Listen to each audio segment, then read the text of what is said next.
일군 사령부 이전 부지 환원과 관련해 원주 범시민대책위가 민관군 협의체 구성을 제안했습니다. 국방부가 뒤늦게나마 부지 일부를 환원하겠다는 건 다행이지만 전체 환원을 위한 노력은 이어가겠다는 겁니다. 농촌의 일손 부족 문제를 해결하기 위해 외국인 계절 근로자 제도가 운영되고 있습니다. 그런데 이 제도를 통해 입국한 외국인들이 현장을 이탈해 불법 체류자가 되는 일이 속출하고 있습니다. 정치자금법 위반 혐의를 받고 있는 심기준 국회의원에 대한 재판이 시작됐습니다. 원주의 한 사업가는 재판에 출석해 심 의원에게 돈을 줬다며 혐의를 인정했지만 심 의원은 혐의를 전면 부인했습니다. 비장애 학생과 장애 학생이 함께 생활하는 이른바 통합교육이 성과를 거두고 있습니다. 확대를 위한 사회적 관심과 재정 지원이 필요하다는 지적입니다.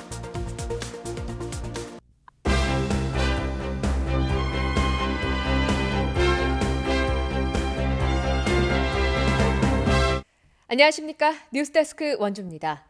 일군 사령부 이전 부지 환원과 관련해 원주 범시민대책위원회가 민관군 협의체 구성을 제안했습니다. 범시민대책위원회는 국방부가 뒤늦게나마 부지 일부를 환원하겠다는 것은 다행이지만 전체 환원을 위한 노력은 끝까지 이어간다는 입장입니다. 보도에 조성식 기자입니다.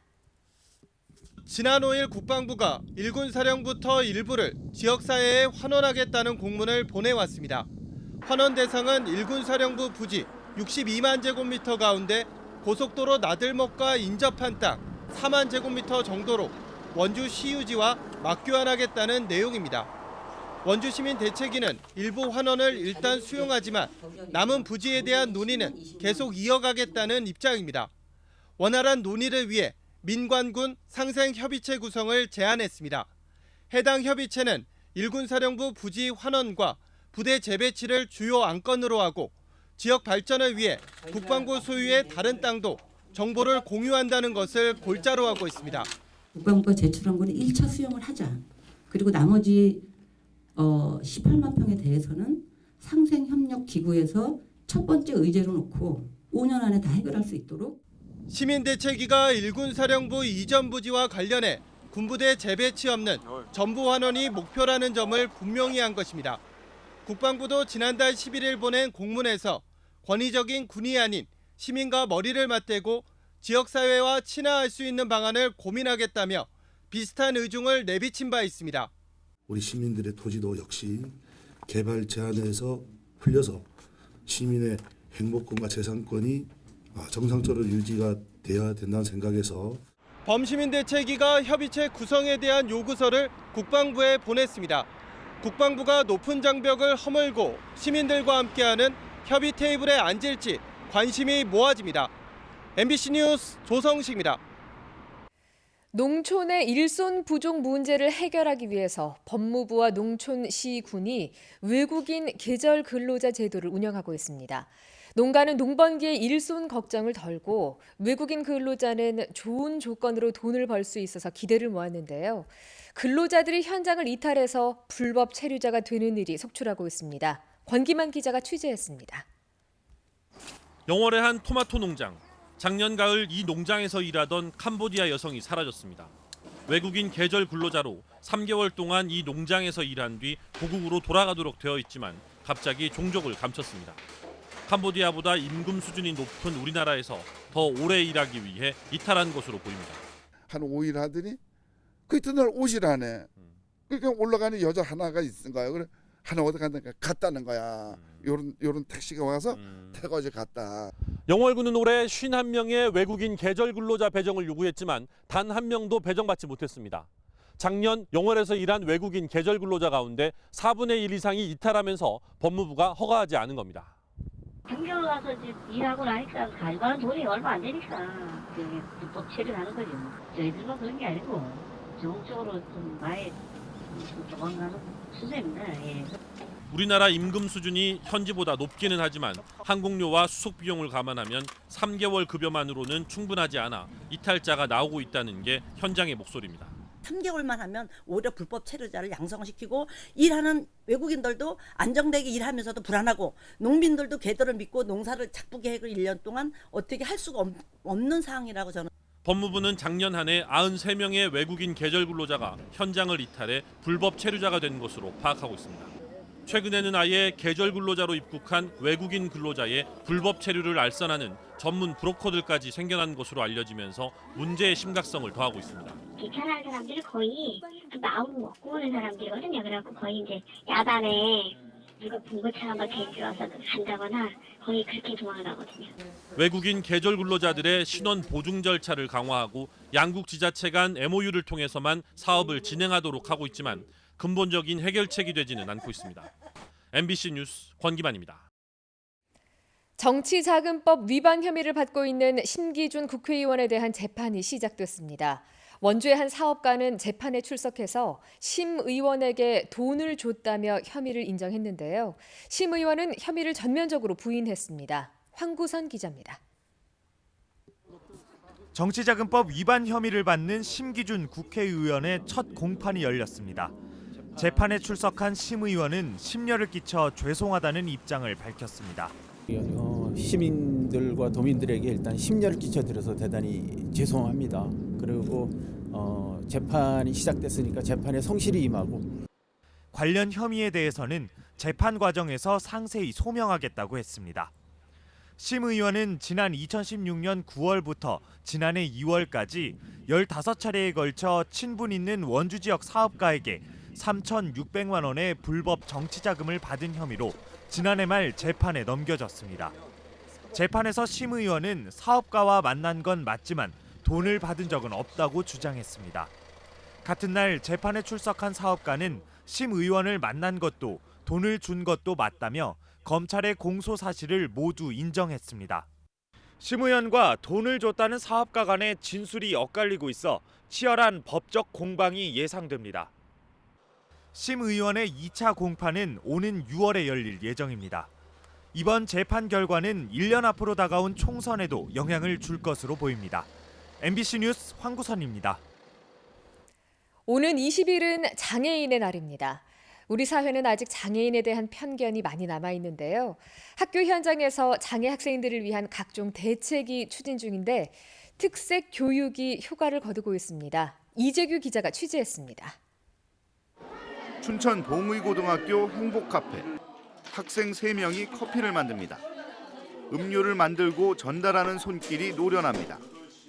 이 카페는 이 학교 장애 학생들이 직접 운영하고 있습니다. 4년 전 진로와 직업 수업의 일환으로 시작됐습니다. 카페 만들 때가 재밌어요. 카페 일을 하며 높아진 이 학생들의 자존감은 학교 안 작은 행동에서부터 드러납니다.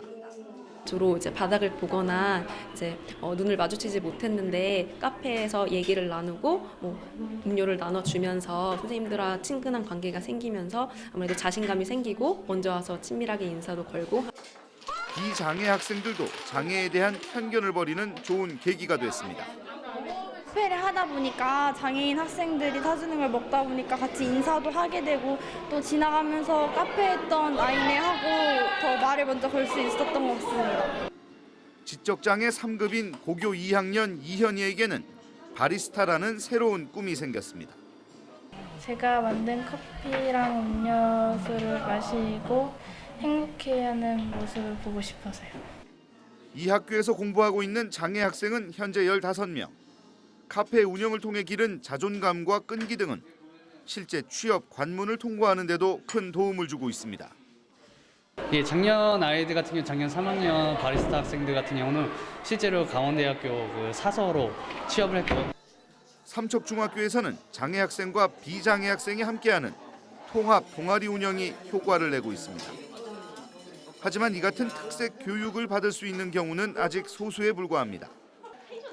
강원도 내 장애 학생은 모두 2,800여 명. 특색 교육 확대를 위해 정책과 재정 지원, 교육계와 사회의 관심과 배려가 더 필요합니다. MBC 뉴스 이재규입니다.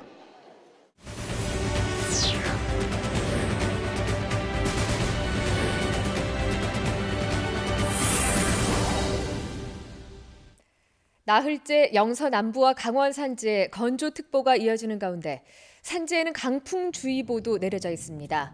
구름이 끼면서 일시적으로 대기 중의 습도가 40%대까지 회복했지만 산지 등 일부 지역은 초속 10m 이상의 강한 바람이 불어 건조특보는 계속되겠습니다. 내일 아침 최저기온은 5도에서 10도의 분포로 오늘과 비슷하겠습니다. 기상청은 산불 등 화재에 각별히 유의할 것을 당부했습니다. 원주 기업도시 섬강초등학교 과밀에 따른 교육청의 학생 분산 배치 계획에 대해 학부모들이 반발하고 나섰습니다. 기업도시 예비 입주자 등 학부모 20여 명은 오늘 원주 교육지원청 앞에서 집회를 열고 분산될 학교들이 가깝지 않고 도로도 위험해 학생 안전이 담보되지 않는다며 기업 2초교의 개교 시기를 내년 9월로 앞당기는 등의 대책 마련을 촉구했습니다. 교육청은 지금으로선 학생 분산 외엔 대책이 없고 개교 시기를 앞당기는 것도 물리적으로 불가능하다고 밝혔습니다. 지난달 개교한 섬강초등학교는 36학급으로 신설됐지만 내년 하반기에는 정원의 2배가 넘는 2,200명까지 학생 수가 증가할 것으로 예상됩니다. 오늘 오전 9시 30분쯤 영월군 영월읍의 청령포 인근 강에서 49살 A씨가 숨진 채 발견됐습니다. 지난 10일 머물고 있던 펜션에서 나와 돌아오지 않았던 A씨는 실종된 지 9일 만에 펜션 근처의 강에서 떠올랐습니다. 경찰은 직장을 퇴직한 후 전국을 떠돌던 A씨가 신변을 비관한 것으로 보고 정확한 사고의 경위를 조사하고 있습니다. 오늘 오전 11시쯤 원주시 소초면 5번 국도의 한 교차로에서는 횡단보도를 건너던 마을 주민이 건너편에서 달려오던 SUV 차량에 치였습니다. 이 사고로 마을 주민 76살 이모 씨가 크게 다쳐 병원으로 옮겨졌지만 숨졌습니다. 경찰은 사고 차량의 블랙박스를 확보하고 목격자 등을 상대로 정확한 사고의 경위를 조사하고 있습니다. 중앙고속도로 남원주 나들목과 신림나들목 사이에 무인 하이패스 나들목을 신설하자는 의견이 제기됐습니다. 강원도의회 조성호 의원은 오늘 열린 제280회 임시회 본회의에서 혁신도시 이전기관 관계자와 반곡 관설동, 단구동 등 인근 지역 주민들이 고속도로 이용에 불편을 겪고 있다며 나들목 신설을 제안했습니다. 또 정부가 추가로 이전을 추진하는 공공기관 유치에도 도움이 될 것이라며 강원도의 나들목 신설을 위한 대응책 마련을 촉구했습니다. 6.15 공동선언 실천 남측위원회는 오늘 원주시청에서 기자회견을 열고 판문점 선언의 이행을 촉구했습니다. 위원회는 성명서를 통해 정부는 4.27 판문점 선언을 이행하라고 밝혔습니다. 뉴스데스크 원주를 마칩니다. 고맙습니다.